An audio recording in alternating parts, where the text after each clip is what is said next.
segue o livro, né? Salve, muito boa noite. Nós estamos aqui no Frente a Frente hoje com o professor Cristóvão Buarque, que tem uma experiência muito boa de vida, de atividades do governo e de política. O senador Cristóvão Buarque foi senador, foi governador daqui do Distrito Federal, eleito aqui pelo Distrito Federal, reitor da UNB, a Universidade de Brasília. Senador, o senhor está lançando um livro que está incomodando um pouco aqui vários setores, né, falando da esquerda. Por que falhamos, né? O que aconteceu? Por que a esquerda caiu nesse buraco, senador? Primeiro, deixa eu dizer uma coisa. Quando, no ano passado, eu recebi um convite para uma palestra na Universidade de Oxford, na Inglaterra. Queria que eu fosse lá dizer por que o Bolsonaro ganhou. Eu disse, não, muito obrigado. Agora, se vocês quiserem... Porque teve mais votos. É verdade. Agora, se vocês quiserem que eu vá aí dizer por que é que nós perdemos, eu vou. Eu fui e fiz uma palestra. E essa palestra eu levei até por escrito e aos poucos eu fui trabalhando, ampliando. Começa dizendo nós. Quem somos nós? Eu não digo que é a esquerda. Nós somos os democratas progressistas, dentre os quais a esquerda se considera. Mas eu trabalho 5 presidentes. O Itamar, o Fernando Henrique, o Lula, a Dilma e o Temer. 26 anos, nós, esse bloco, ficou no poder. E o resultado, eu não vou dizer que é pior do que antes, basta dizer que temos o real, temos a Bolsa Escola, tivemos um crescimento, um tempo, mas o resultado continua a concentração de renda. O número de analfabetos é o mesmo, analfabetos. Incrível, né? É incrível, é vários imperdoável. Programas, projetos. É imperdoável. Ainda deixamos uma recessão terrível, que continua até hoje. Então, onde erramos? Só que o título do livro não é Onde Erramos, é Por que Falhamos. Isso incomoda, não incomoda as esquerdas? As esquerdas? Lógico, mas elas tentam negar. E aí é um erro. Um dos erros que eu ponho são 24. É acreditar nas próprias falsas narrativas. Essa, você chama esquerda? Esses democratas progressistas, nós, eu aí diria mais ainda o PT, criamos narrativas falsas e acreditamos. Por exemplo... Se agarrou a elas? Por exemplo, colocamos 30 milhões na classe média. É falso isso. Nós tiramos o Brasil do mapa da fome graças a um programa chamado Bolsa Família, que o Lula nem queria. Lula era contra a Bolsa Escola. Eu me lembro. A Bolsa Escola foi do Fernando Henrique.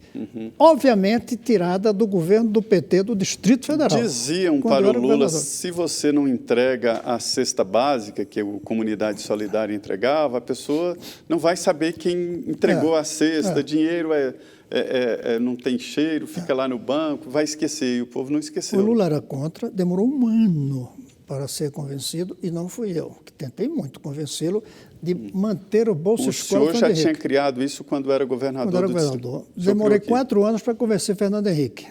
Mas Fernando Henrique, no fim, aceitou e deixou o mesmo nome. O senhor exigiu uma contrapartida?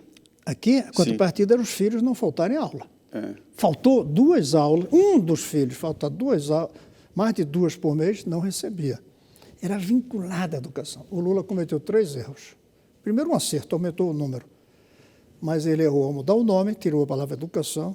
Ao tirar a gestão do Ministério da Educação... Antigamente era Bolsa Educação. Era Bolsa Escola. Bolsa Escola. Podia até ser. Acho que tem até hoje esse programa aqui no Distrito Federal. Eu acho que tem. Não, mudou o nome, não sei o que, do aprender. Mas é mais não.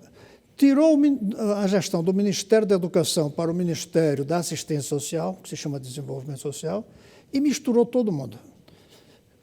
Velhos, mães com crianças sem escola, mães com criança na escola, então descaracterizou. Senador, isso criou um sentimento, uma crítica constante, principalmente de liberais, de que cria uma facilidade e acostuma o pobre a não trabalhar, a se acomodar, e as mães a ter filhos para ganhar mais dinheiro. Primeiro, a Bolsa Escola era salário mínimo, Bolsa lá atrás, Sim. Independente do número de filhos. Sim, mas a Bolsa Família. Então não vai incentivar a ter... Não, a Bolsa Família, claro, vicia.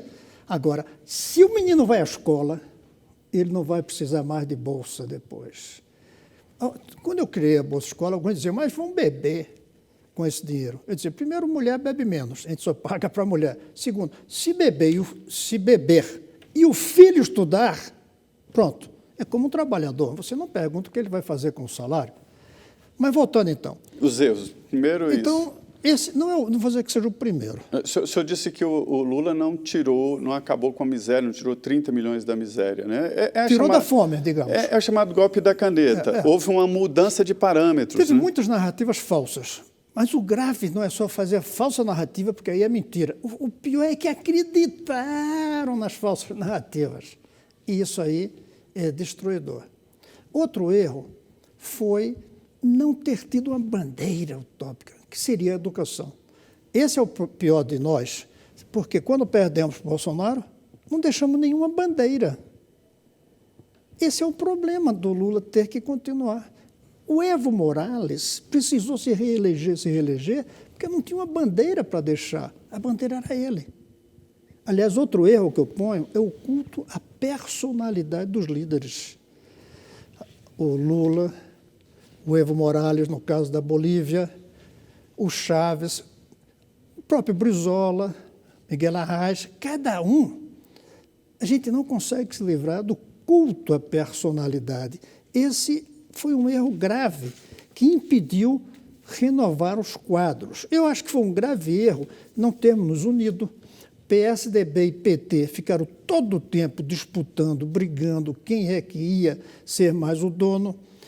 Nós não criamos uma consciência na sociedade. Por exemplo, começamos a incentivar que defendemos a gratuidade. Alguém precisa dizer que tudo que é gratuito é pago.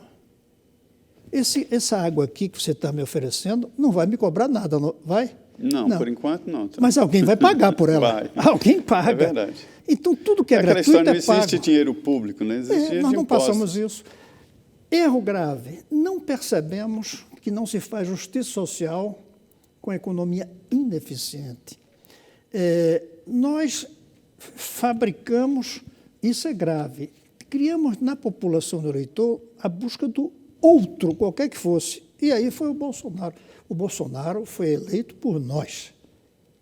Os eleitores apenas votaram nele, mas votaram para se livrar de nós. Esse foi um erro grave. O pior é que hoje ainda não queremos fazer autocrítica. Por isso que esse livro certamente vai ser muito criticado. Quer ver outro erro grave? Confundimos estatal com público. Ficamos defendendo a estatização, sem perceber que tem coisas estatais que não servem bem ao público. Um hospital em que os servidores não tratam bem o povo não é público, é estatal.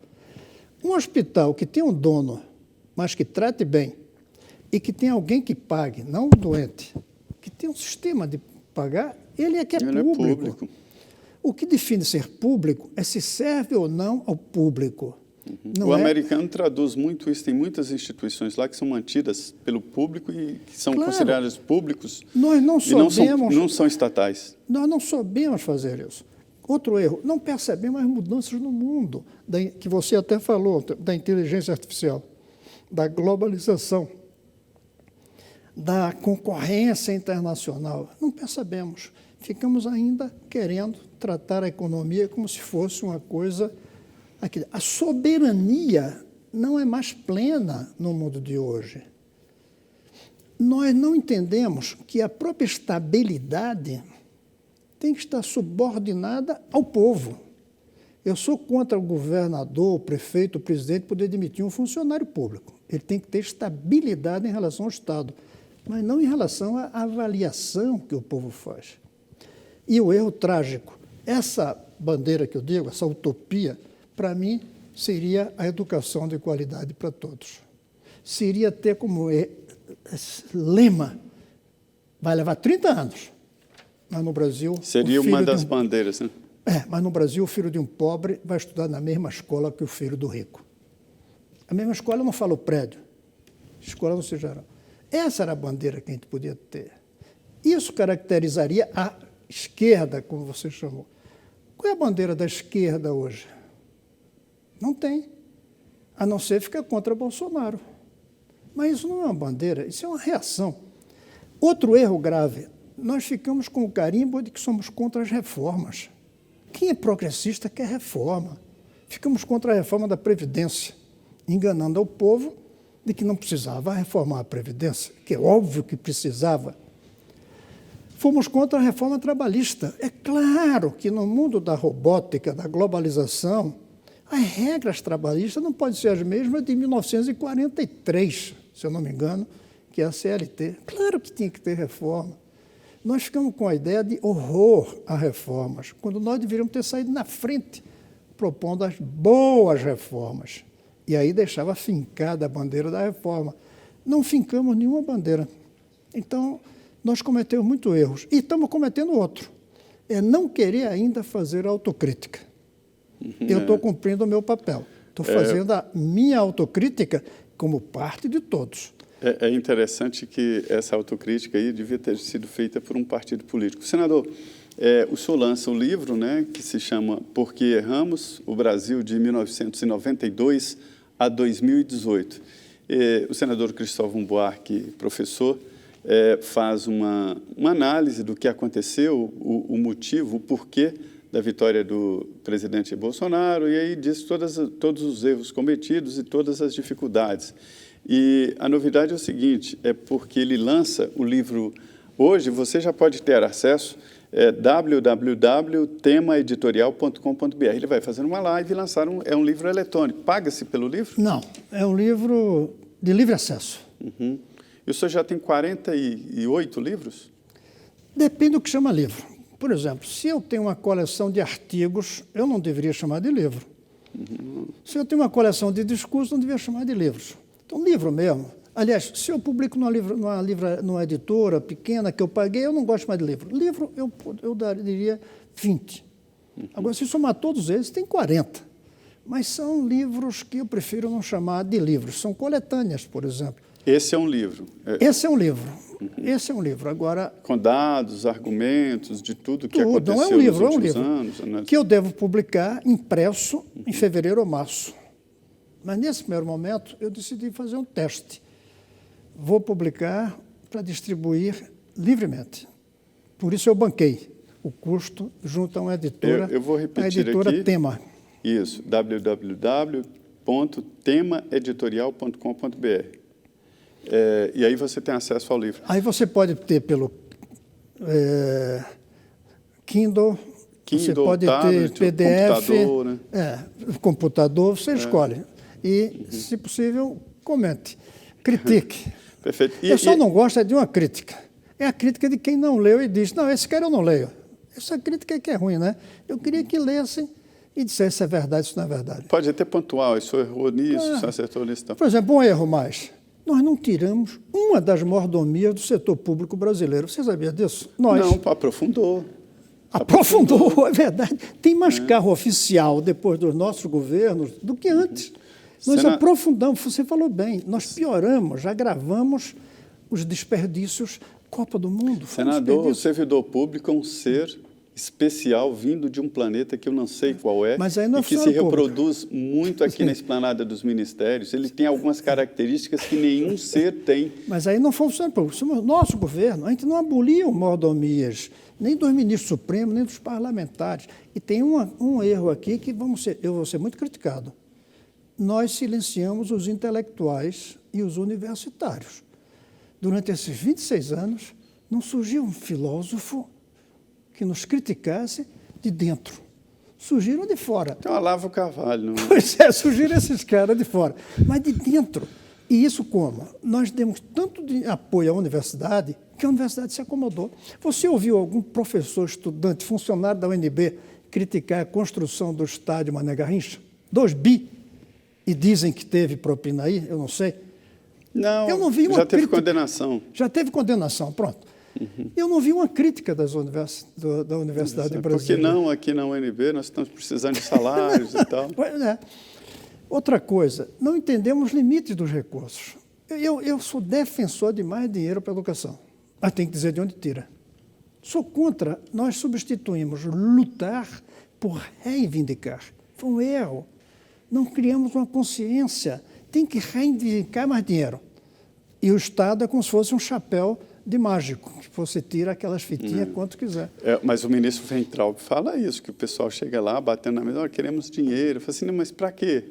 Qual é o projeto? Não, ele só está fazendo uma pergunta. Primeiro, para quê? Eu estou de acordo com ele. Tem que dizer para quê. Segundo, de onde tira? Eu tenho insistido muito. As universidades públicas brasileiras deviam se dedicar a estudar de onde tirar dinheiro, e tem desperdício nesse país para colocar mais. Essa ideia de financiamento privado nas universidades? Isso aí tem que trazer como uma alternativa em qualquer lugar do mundo. Isso não é, como é que ele chama? Privatizar. Ao contrário. Tem, mas é desprezível esse dinheiro que entra. Existe. Não, quase nada. Alguns conventos, quase nada. E somos um dos últimos países do mundo a fechar os olhos para esse dinheiro. Veja bem, privatizar é a gente dar para o setor privado os nossos terrenos. Agora, se o empresário traz o dinheiro, como é que isso é privatizar? Isso pode ser até estatizar, né?